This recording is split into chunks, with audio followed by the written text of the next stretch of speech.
Good afternoon. Thank you very much. It is my pleasure to be here today back in Johnstown. This is my first time back. 2012 was my first time back in Johnstown in 31 years. And I'd like to take this opportunity to thank all of you for your hospitality on my return. And as I've told people throughout the years, I've had the benefit, since sitting in your seats 31 years ago, I've had the benefit of visiting 44 different countries. And there's one thing that's absolutely irrefutable, and that is the fact that the people in Johnstown are the nicest people on the planet. So thank you very much for being here.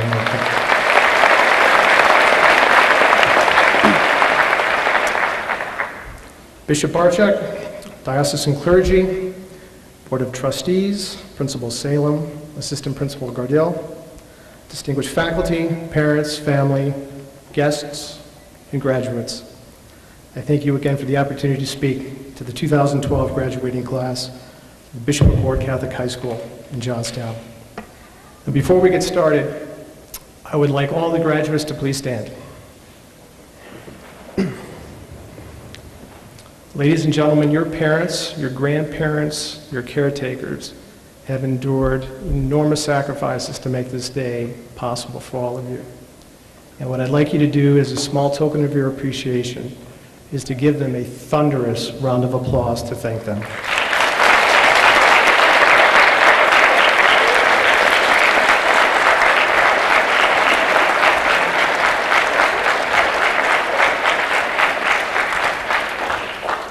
You may be seated. One more housekeeping item. What I'd like to do is I'd like to ask all current and former members of the armed services, including spouses, siblings, brothers and sisters, to please stand.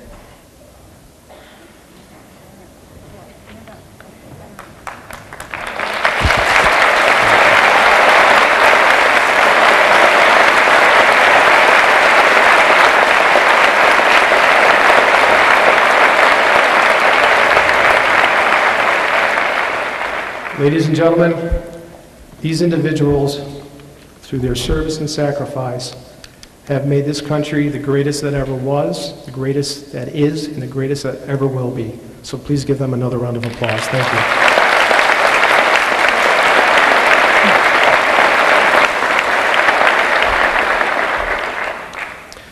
you. Now the good stuff. Having done this a few times in the past, and when I first started making public speeches about 20 years ago, I got some very, very good advice from a former mentor of mine who said, Steve, whatever you do when public speaking, keep it relevant, keep it relatively short, and make it unforgettable. So I hope I'll achieve all three for you today. When I came back to Johnstown in February 2012, and Ken had asked me to be your commencement speaker, I started thinking about what it is I would talk about, and what I concluded was that I would probably, if I were you, want to hear how best to succeed given the world that you're about to enter.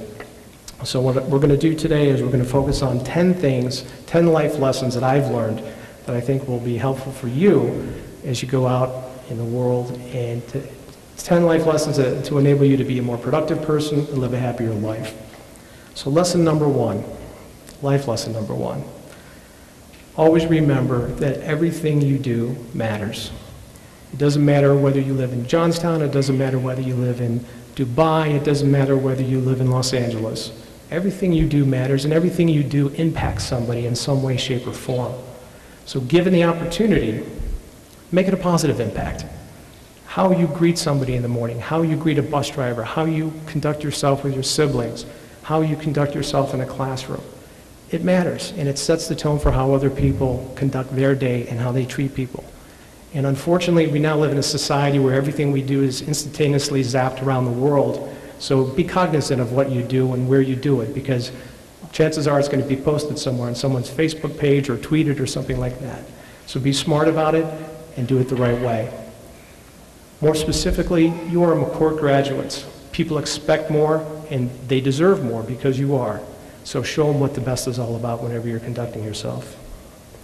Now, if you're concerned about not having done your best in the past, and you want to turn over a new leaf today, you could probably start by inviting your commencement speaker to your house afterwards.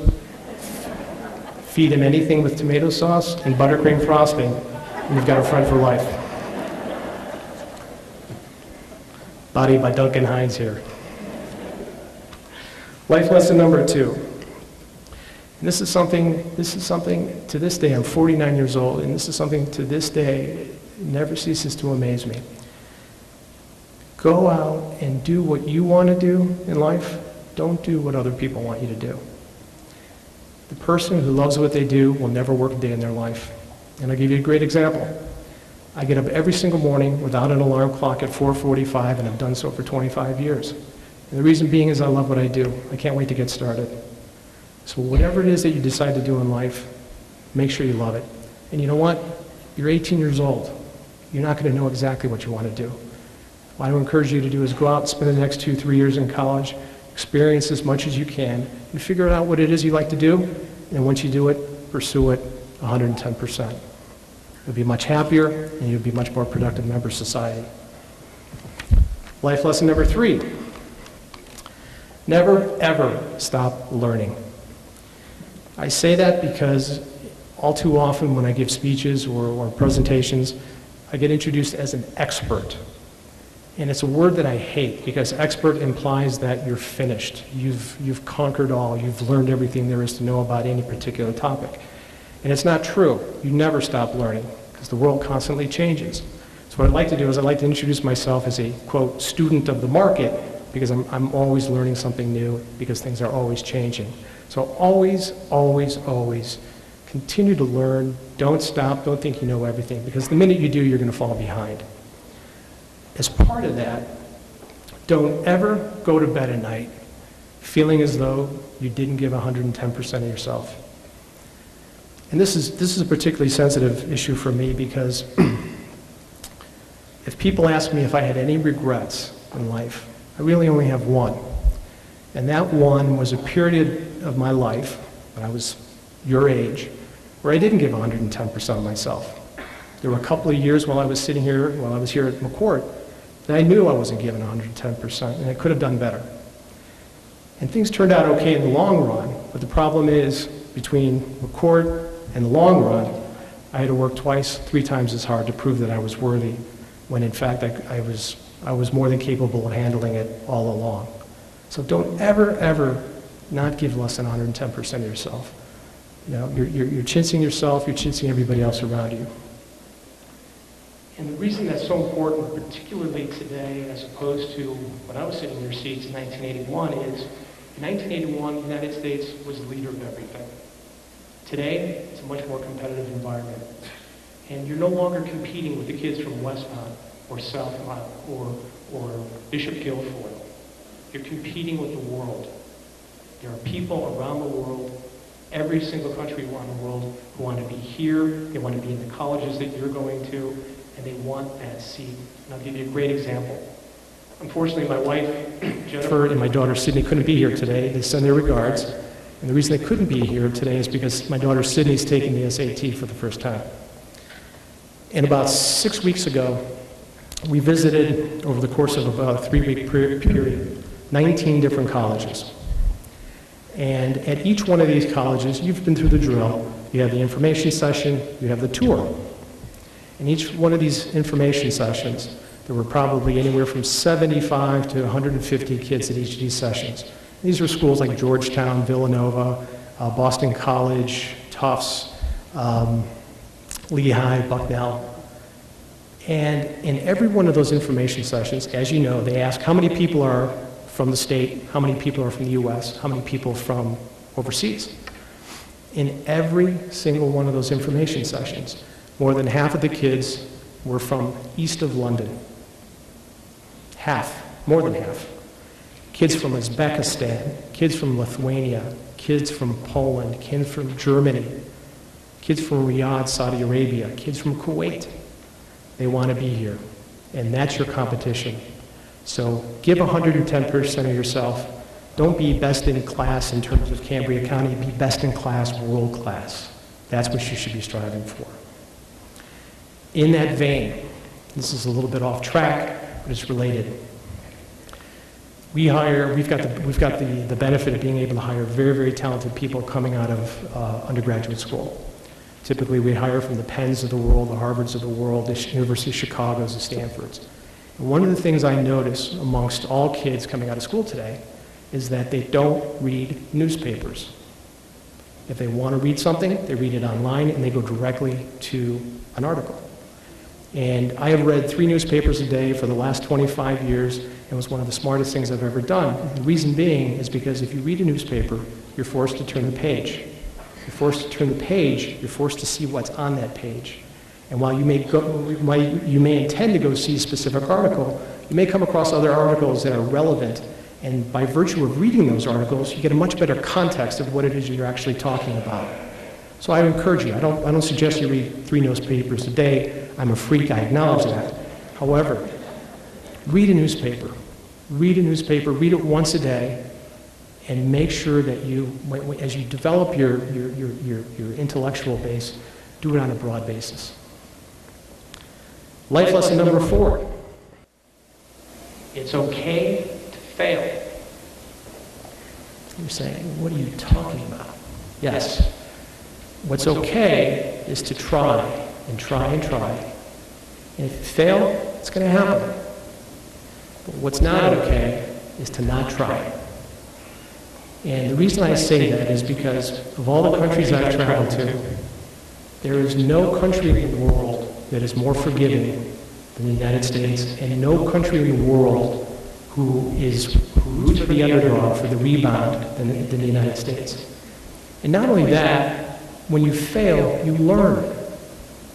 So if you go, if you don't get on the field, you can't play the game. Get out there, try. You're not always going to make it. It's not always going to work out exactly the way you wanted it to. But if you fail, learn from your failures, try again, and I promise you, you won't. Now, I speak from an enormous experience. I've had failed relationships. I've had failed business deals. And believe it or not, for 27 years in a row, I've been the runner-up in the sexiest man alive in People magazine. Go figure, George Clooney, please. My friends, I've been through hell so many times, I've got my own passing lane, okay? The good news is it's a passing lane, it's not a parking space, okay? The fact of the matter is I've always been able to basically do a post-mortem, figure out what I did wrong, and avoid doing it again. But try. Whatever you do, try. Go out there, do different things. Life lesson number 5. This is a life lesson nobody would have told us about when we were graduating in '81, but it's more relevant today than ever. Life lesson number 5. Texting and email are not substitutes for personal interaction. Okay?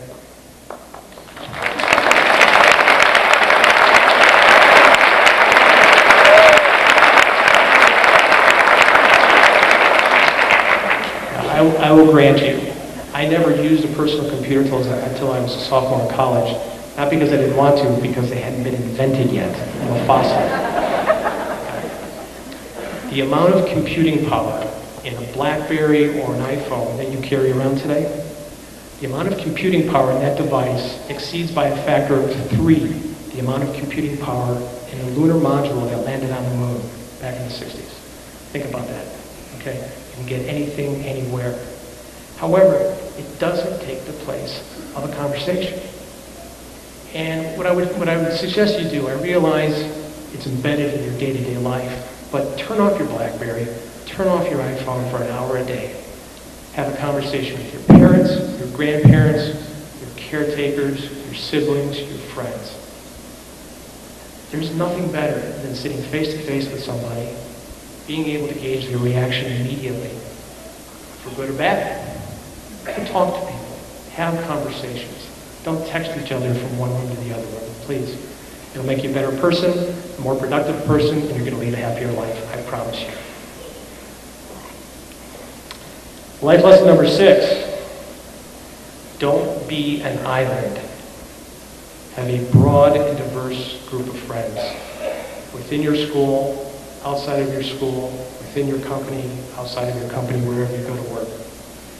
And the best way to highlight how important this is to share with you a personal story. As many of you have read, January 6th, 2008, on his 11th birthday, my only son, Mikey, was diagnosed with an extraordinarily rare form of brain cancer. At 8:27 p.m. at Yale University Medical School, the head of pediatric neurosurgery walked into the room with my wife and myself sitting there and said, it could not be worse. He has 90 days to live. You need a miracle. We looked at each other. We said, okay. And after spending a sleepless night that night, woke up the next morning and said, we can't handle this on our own. We need help. So what I did was I sent an email to about 600 friends, family, and neighbors. Everybody had heard a rumor something was wrong with Mikey. And I said to them, I said, folks, here's where we've been, here's where we are, and here's where we need to go. The bottom line is we need a miracle. And the only guy that I know of who can perform a miracle is the Pope. And I need to get Mikey to the Vatican, and I need to get him in front of the Pope so he can get blessed. Within an hour, well, take a step back. We received so many emails within the subsequent hour that shut our servers down. And at the end of the day, we had close to 7,000 emails from people offering help. People, most of whom I'd never heard of. Later that night, I received a phone call from a business associate. And I'd known him for 8-9 years, and he said, Steve, he said, I got your email. And he said, for the last 8-9 years, you've always been there for us. It's now our turn to reciprocate. And the reason I'm calling is because I have a friend who is very good friends with the Pope. Can you be in the Vatican next Wednesday? Suffice it to say, we were on a plane 5 days later from London, another plane 2 days later to the Vatican, and Mikey had a private audience with the Pope. Why did that come about? Because I acknowledged a weakness, and that weakness was I can't do everything myself. I can't be an island. Prior to that, I wouldn't call myself an introvert who was just, I was one of those people who said, look, I can handle this, we can handle this, we're self-made, no problem. But this was a crisis that was so large and so incredible that we had no other alternative other than to reach out for help. And we'll talk about this a little bit later in the speech, but when Mikey met the Pope, he gave him one of his bracelets that we wear in his memory. And the Pope turned around and smiled and blessed him, and he gave him a little rosary. And I'll tell you a little bit more about that later. Unfortunately, 4 months to the day that we met the Pope, Mikey passed away. It's 12 o'clock, noon, Sunday, September 7th, 2008. My wife Jennifer and Sydney were going to Sydney soccer game. We had Mikey set up to watch the home opener for the New York Giants. He was in a good mood. He was putting a list together of food he was going to order that we were going to eat while watching the game. He was on steroids, so he couldn't eat fast enough. And gave him a kiss on the forehead. And I said, Mike, I'm going to go run for half an hour. I'll be back in 30 minutes. He said, all right, Dad, I'll put this whole menu together. We're ready to go. I came back at 12:35, and he was dead. Tried desperately to revive him. No luck. I'm convinced that once the Pope met him, he probably went back and said, hey, you know what, God? This kid's a keeper. And he was, and I wish he could have known him. But again, my point in bringing that story up is that you can't quantify what can happen. You can't even imagine what can happen when you ask for help. People want to help you, so don't ever feel they don't. Don't ever try to be an island. If you need help, ask for it.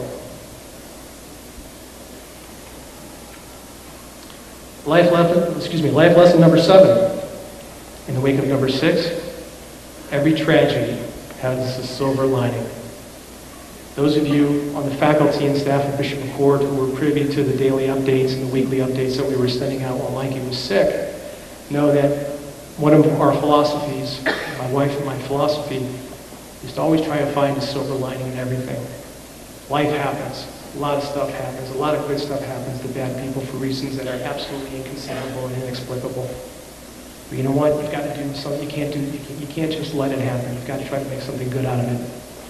And in the wake of Mikey's suffering, not only did my wife and I get closer, our family got closer, we got closer to the friends we had, we made new friends that we didn't have, and it enabled me to use the platform that I have, which is my firm, our notoriety, to be able to go out and raise money to help find a cure for this disease, for which nothing had ever been actually studied or even raised prior to that period. So again, try to find a silver lining in everything. And every time I think about that, I go back to a memory I had here in Johnstown, actually. My grandmother came out to visit us from Chicago. Her name was Grandma Candy. She used to run a candy store, hence the candy. And I walked home one day, and I had a rough day at school, academically. I had a lot of those. And I walked in and I said, Grandma, I said, I just had the worst day of my life. And she looked at me and she was an absolute sweetheart. She said, sweetheart, no you didn't. You're going to have much, much worse.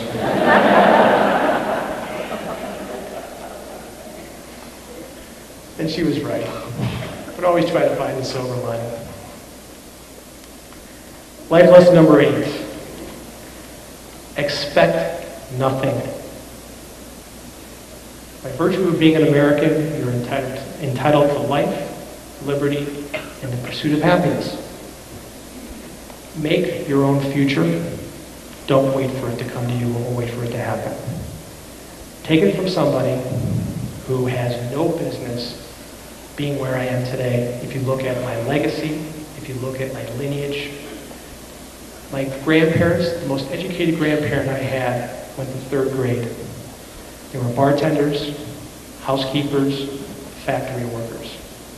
My father was the first person in his family to ever go to graduate from 8th grade, high school, and college.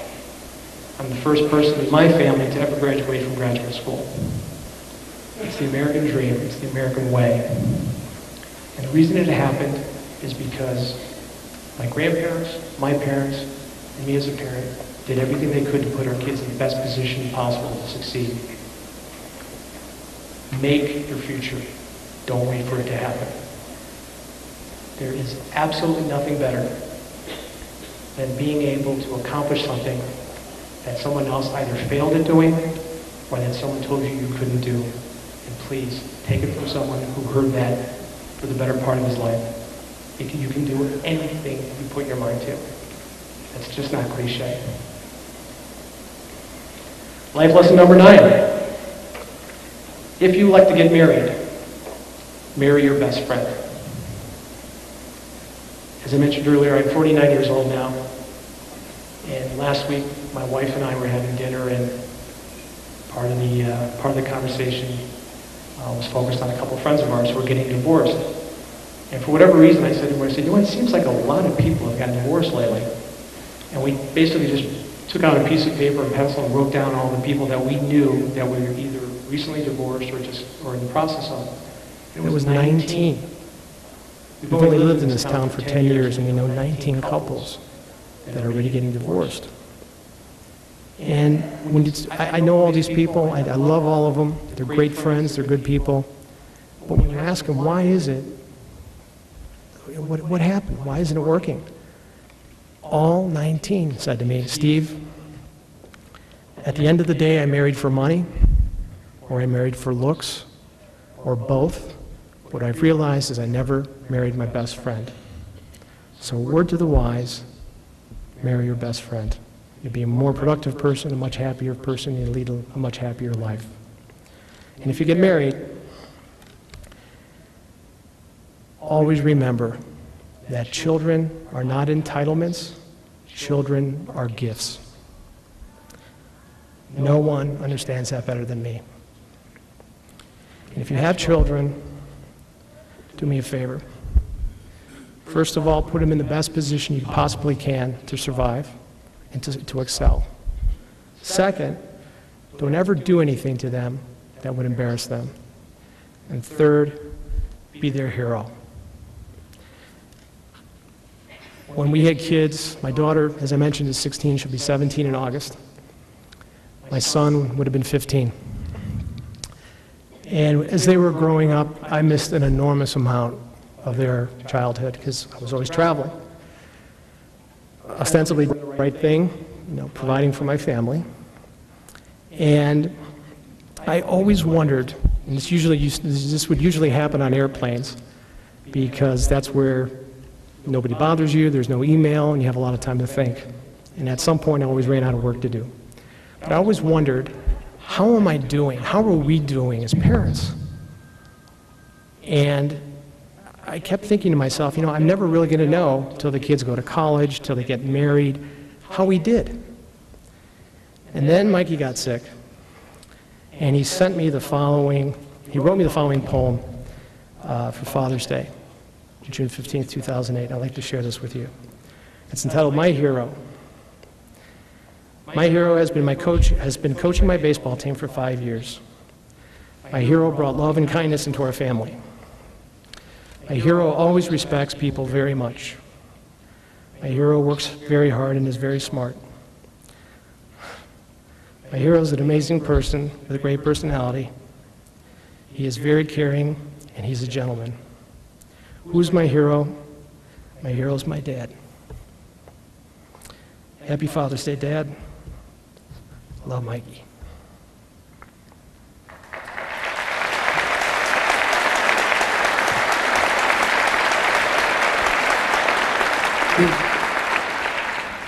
Thank you.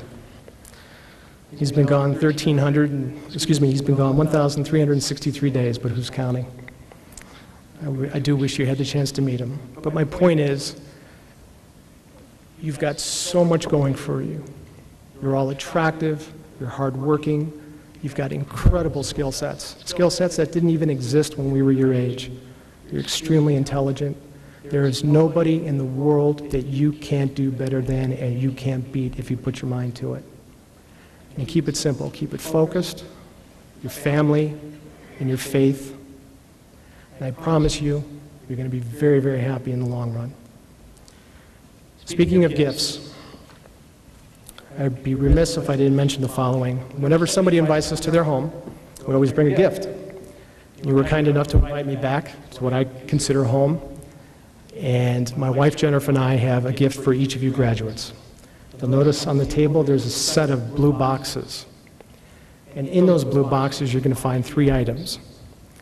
The first is a prayer card with Mikey's picture on it. And I want you to keep that, and I want you to carry that with you in your pocket, in your purse, for 3 reasons. Number 1, if you look at that picture and you look at that cute little face, you'll see that that young man got his chiseled Eastern European features from his father. Number 2, whenever you're having a bad day, and you're going to have a lot of bad days, but whenever you're having a bad day and you think the world's coming down on top of you, I want you to pull that card out and look at that little boy and realize how lucky you are to be vertical and to be able to inhale and exhale 16 times a minute. Because the day he died, he couldn't do that. And as difficult as you may have it, as difficult as times can be, look, and I know things aren't, when I was here, things were tough. I came back 31 years later, things are tough here, and it is difficult. I understand. I do. But as tough as life can get, there are other people out there who've got it a lot tougher, and you have the ability to control what you can do and want to do. So let that serve as a reminder. And the final reason I want you to carry that little prayer card with you is, effective immediately, you now have another guardian angel. And let me tell you something. You can never, ever have too many guardian angels. Take it from me.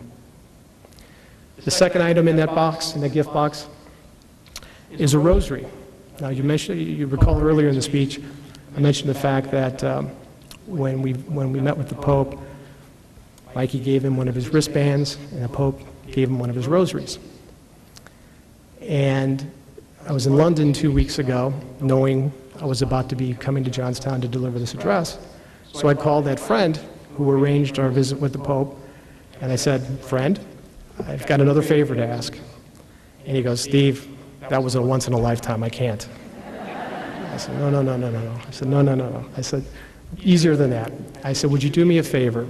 I said, would you please get me, I'd like to give each of the graduates one of the papal rosaries in the papal, with the papal insignia on it, and could you please have His Holiness bless those for me, and can you send them to me by June 2nd?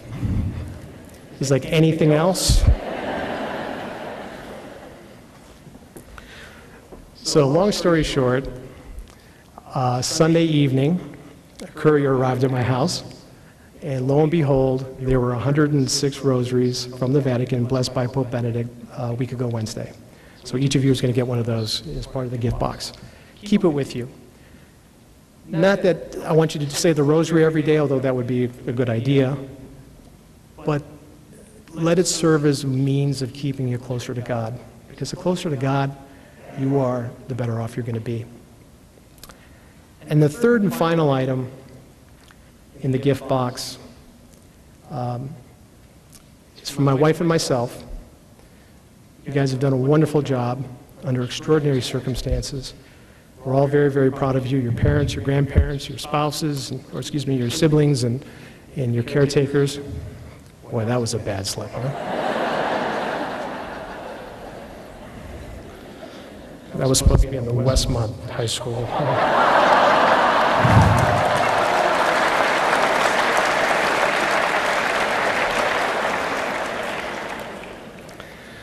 But we're all very, very proud of you. So on behalf of my wife, Jennifer, and myself, inside each one of those boxes is $200 in cash.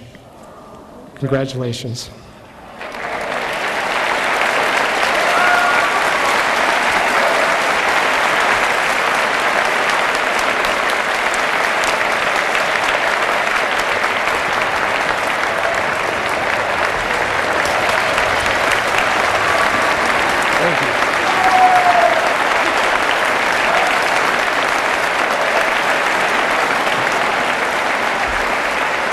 You can keep standing.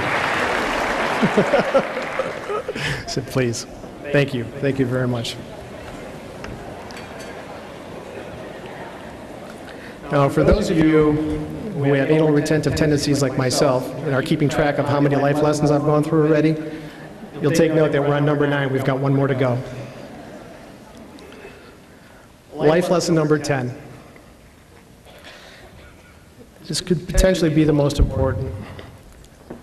Ladies and gentlemen, what matters in life is not what you have. What matters in life is what you do with what you have. You don't have to be a billionaire or a gazillionaire to make an impact on the world. All you need is a heart, a head, and hustle. And I can't think of two better examples than two people who, with nothing, changed the face of the planet. Pope John Paul II and Mother Teresa. If you put those two together in a room, between the two of them, they couldn't find a nickel between them. They had nothing, nothing material. But what they had in their heart and what they had in their head and the hustle, they changed the world. Two people changed the world for 6 billion people. God has given you free will. He's basically said, listen, giving you the talent, the support, the skills, do what you want with it. And my only request of you is to do well with it. Do well with it. I realize that listening to me speak is the equivalent of drinking from a fire hose at times, but fear not. If you remember anything I say today, I would ask you to remember the following, and that is, I can do all this through Him who gives me strength. Philippians 4:13. Ladies and gentlemen, as I said at the outset, I hope my speech was relevant. I hope it was relatively short. Sister Donna Marie is going to let me know as soon as I'm done. And I hope it was unforgettable. From the bottom of my heart, thank you for inviting me back. Thank you for your attention. If ever I can be of assistance to any one of you, please don't ever hesitate to ask. I'll be there for you anytime you need it. May God bless every one of you, and congratulations. Thank you.